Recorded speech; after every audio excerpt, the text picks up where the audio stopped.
If you are stuck on error code 4b538e50 in NBA 2K26 and can't get past the main menu, don't worry. This isn't your console or your internet. According to Reddit threads and YouTube comments, this happens when the game fails to sync with the servers. Most common solution players reported. What helped most people was forcing the game to download a hidden live update. Go to play now, then quick play. Don't start the match. Just stay on the Steam selection screen for 2 to 5 minutes. If you see a message that says update required, return to main menu. Go back and try again. For many players, the error disappears right after this. Another method players swear by.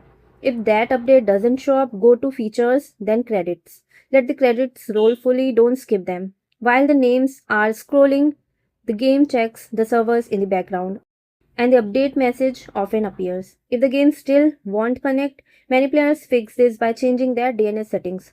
Go to your network settings and manually set your DNS to 1.1.1.1 and 1.0.0.1 or 8.8.8.8 and 8.8.4.4.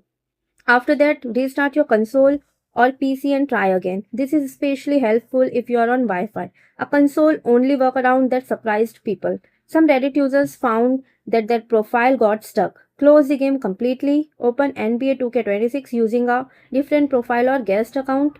Once it connects online, switch back to your main profile. While the game is still running, this often unlocks the connection. Important thing to know. NBA 2K only allows 5 My Players account per console. If you've created more than that, this error can become permanent and you'll need to contact 2K supports. These fixes are confirmed by real players on Reddit and YouTube.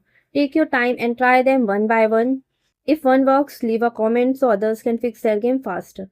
Bye bye.